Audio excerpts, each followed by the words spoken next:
Have you ever heard of strategies so brilliant they seemed foolproof until everything came crashing down like a house of cards? Yeah, that's the thing. World War I was a stage where genius and disaster walked hand in hand, and sometimes they were exactly the same thing. The generals thought they were writing history, and they were, just in the most tragic, insane, and, why not, absurd way possible. If you think bad decisions only happen in everyday life, take a deep breath.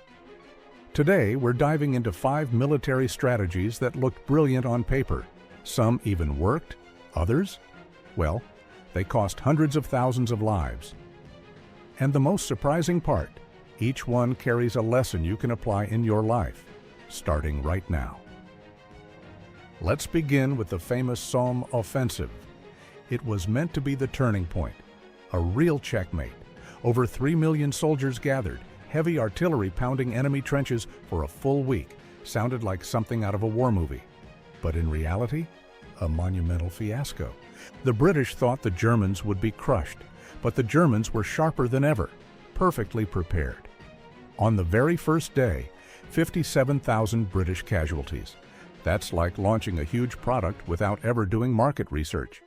Planning without adaptation is a trap, and in the real world, it can cost your business, your relationship, your peace of mind. Want a real-life example? Ever tried to start a business just because your idea seemed brilliant without talking to anyone? Exactly. Next up, the Schlieffen Plan. The idea sounded clever. Attack France from the north, through Belgium, a strategic shortcut. But rushing turned into a trap. Belgium, a neutral country, fought back fiercely. The UK jumped into the war, and France had time to regroup. What was supposed to take weeks turned into years of trench warfare. It's like trying to cut the line at an event and getting kicked out instead. Same in life. When you rush a project, skip steps, ignore red flags, you may find the shortcut costs more than the full journey. The lesson? Never underestimate the process. And for the love of all things good, don't ignore ethical boundaries. This applies to everything from negotiations to career decisions. Now hold on for this one. Gallipoli. The plan was to open a new front, striking at the Ottoman Empire's backyard. Sounded great in theory. In practice, rugged terrain, poor planning, and troops trapped in what felt like a living nightmare. One of the Turkish commanders, Mustafa Kemal, later known as Ataturk. The result? A bloody stalemate. Gallipoli is what happens when you have vision, but no execution. It's like opening a fancy coffee shop without knowing a thing about logistics. You've got the passion and the concept, but forget the basics. Where's the supplier? Who's training the team?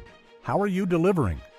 A great idea needs a solid foundation, or it crumbles at the first obstacle. And mustard gas, that was a dark chapter. Supposed to be a tactical breakthrough, a game changer. What it became was invisible horror. Men choking to death, skin burned, trauma that lasted generations. The gas made no noise. It just killed. Makes you wonder, how far are you willing to go for an advantage?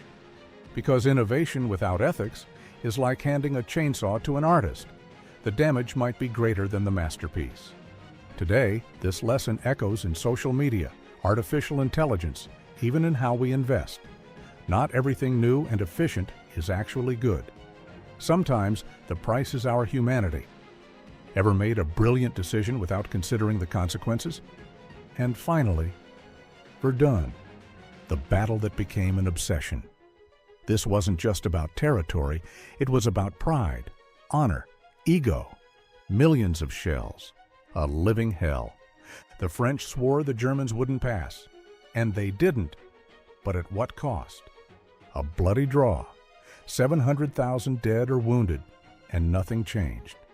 That's what happens when ego takes the lead. How many times have you kept pushing just to avoid backing down?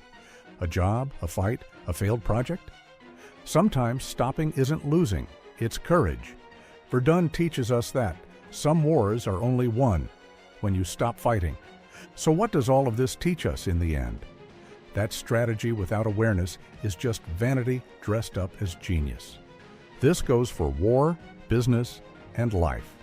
So next time you have a brilliant idea, ask yourself, is this a plan or just an impulse? Is this strategy or just fear of seeming weak? Because if history makes anything clear, it's this: learning from the mistakes of others may be your greatest advantage.